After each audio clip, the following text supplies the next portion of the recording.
Programme শেষ করে আস্তে আস্তে বাড়িতে 9:30 বেজে গেছে। আর একটু দেরি করে আসতাম, মানে প্রোগ্রামটা শেষ করে তারপরে আসার ইচ্ছে ছিল, কিন্তু ছেলে একদম থাকতে চাইছিল না, তো সেই জন্যই চলে এসেছি বাড়িতে। হ্যালো এভরিওয়ান, আমি সুস্মিতা কোচবিহার থেকে। তোমরা কে কোথা থেকে আমার ভিডিও দেখছো কমেন্ট করে জানিও। আজকের ওয়েদারটা একটু ঠান্ডা ঠান্ডাই ছিল, বাইরে ঝিরিঝিরি বৃষ্টি হচ্ছে, তার কারণ কালকে রাতে প্রচণ্ড বৃষ্টি হয়েছিল। তো সেই জন্য একটাই ঘরের জানলা খুললাম, আর খুললাম না আরেকটা। আর এই পাশে যেহেতু বারান্দা আছে, তো এটা খুলে দিলাম। বৃষ্টি থাকলে বিছানার পাশের জানলাটা খোলা হয় না, কারণ বিছানায় ভিজে যায় জলের ঝাপটা এসে, সেই জন্য কিন্তু খুললাম না। আর ঘরে কেউ থাকিও না সেরকমভাবে। এখন নিচে যাব, গিয়ে তারপরে কিন্তু একবার দুপুরবেলা আসবো ঘরে আবার, কারণ বেশিরভাগ টাইমটাই আমরা নিচে থাকি। আর রান্না খাওয়া সব কিছু আমাদের নিচেই হয়। কালকে রাতে এসে আর এগুলো কিচ্ছু গুছিয়ে রাখিনি, সব টেবিলের উপরে রেখে দিয়েছি এইভাবেই। তো সব দেখাচ্ছি তোমাদের কী কী দিয়ে সেজেছিলাম। এই যে খোপা, আমি মানে এক্সট্রা খোপা লাগিয়েছি, আর ফুল লাগিয়েছিলাম চুলে। আর এই চুড়িগুলো এক হাতে, ওই চুড়িটা এক হাতে পরেছি। কেমন লাগছিল তোমরা তো দেখেইছিলে মানে সাজার পরে। আর এই যে কাটা, এতগুলো কাটা, সেফটি পিন, ক্লিপ, তো সব দিয়ে কিন্তু সেজেছিলাম। আর মালা কোনটা কোনটা পরেছি চলো একটু ভালো করে দেখাই। আর সাথে এই কানেরগুলো, আর এই কানেরটা কিন্তু আমি রাসমেলা থেকে কিনেছি, তোমাদেরকে আগে বলেছিলাম। মানে রাসমেলাতে কিন্তু খুব সুন্দর সুন্দর কানের পাওয়া যায়, আর এটা আমার কাছে অনেকটাই স্পেশাল, তার কারণ এটা আমার বর আমার জন্য পছন্দ করে এনে দিয়েছিল। তো সেইবার আমি মেলাতে যেতে পারিনি, তার একটাই কারণ আমার মেয়ে অনেক ছোট ছিল। তার মানে আমার মেয়ের বয়স এখন যত, ওই কানেরটারও কিন্তু সেম বয়স। আমার মেয়ের এখন 7+, তো কানেরটার বয়সও কিন্তু 7+। আর এই মালাগুলো দেখছো, তো এগুলো আমি পছন্দ করে এনেছি, এগুলো রাসমেলা থেকে।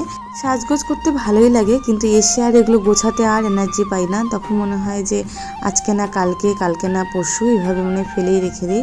কিন্তু তা করলে হবে না, এখন সব গুছিয়ে ফেলতে হবে ফটাফট। তার আগে শাড়িটাও ভাঁজ করে নিচ্ছি, কারণ এই শাড়িটাও কিন্তু আমার বিয়ের সময়কার। মানে এই শাড়িটা পরে আমার ভাত কাপড়ের ছবি আছে, আর এই শাড়িটা আমার খুবই পছন্দের শাড়ি।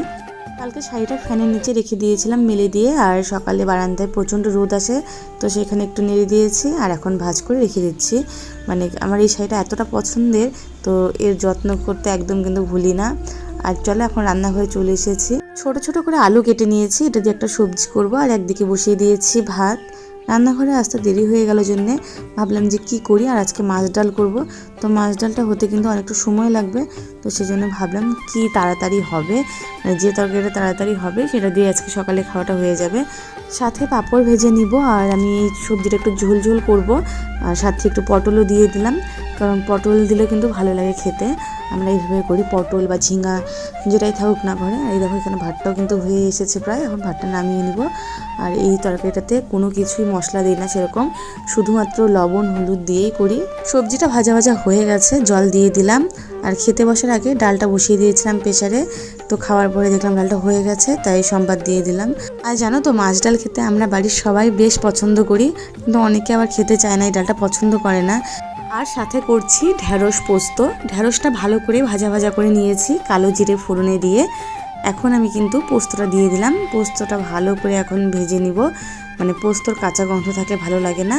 তারপরে দেখো এটা তো আমি জল দিয়ে দিয়েছি, আর এখন নামানোর আগে একটু কাঁচা সরষের তেল দিয়ে দিলাম। এই সরষের তেলের মানে গন্ধটা খুব ভালো লাগে। সাথে করেছি ভাজা, তো চলো একবার দেখে নিই কী কী করেছি রান্নাটা। যেখানে আছে মাছ ডাল, আর এই যেখানে কাঁকরোল আর করলা ভাজা, আর সাথে আছে ঢ্যাঁড়স পোস্ত।